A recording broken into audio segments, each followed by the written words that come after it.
guys, it's Mobile Man Dan here with Core Smartphone, and it's official, the OnePlus 6 has now launched, and thankfully we have one. So I've been using this for the last couple of days to give you my initial thoughts. The full review will be coming soon. First of all, I have the shiny black version, which does get a lot of fingerprints on it, but so do most phones these days. And you can see on the back the new designed camera, the dual camera on the back, with the dual LED flash and the newly designed fingerprint reader. That's just because it fits better for your finger and is easier than having it as a circle. You have the OnePlus logo, and then designed by OnePlus. Looking at the top, you have one of your microphones, which is used for capturing audio when you're doing videos, which is really cool. Video quality is very, very good on this. Looking over on the right, you now have the switch, the three-way switch to change it between silent mode, vibrate and ring. So you've moved it from the left to the right. You also have the power button. On the bottom you have speakerphone.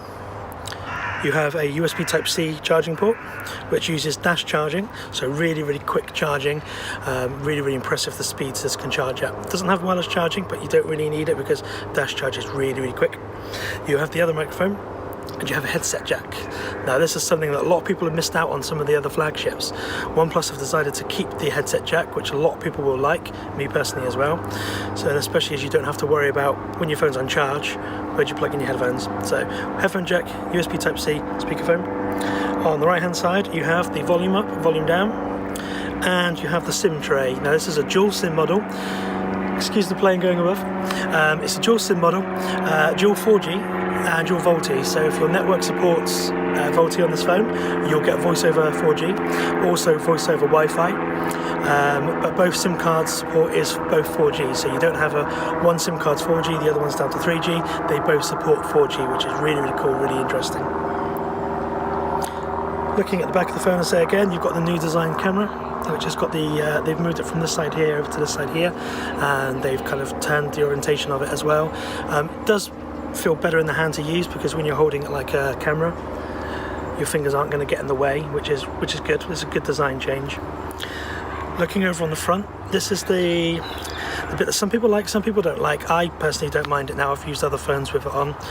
This phone has the notch. Now it's a large, I believe it's a 6.2 inch display. It's a 1080p, but the colours look really, really cool, really bright. I've had another 1080p smartphone I've been using as my main phone, and comparing this screen to that screen, this one does feel will look a lot better. So really, really impressed with the screen here. Very minimal bezels around it as well. So it does have the notch. I've kind of grown to like it. We've got something we've all got to get used to. Smartphones will have this. There are going to be software updates that will hopefully hide the notch if you don't like the look of it. But again, I personally don't mind it. But it does have the speakerphone, so the earpiece at the top, and the front-facing 8 megapixel camera. Selfies are pretty cool. The main thing about this though is the back camera. It's a really, really good camera. So I'm going to go and do my full review on this one, which you should see live shortly. So keep an eye on Core Smartphone and me on Twitter, Mobile Man Dan, and you'll get a lot more coverage on the brand new OnePlus 6.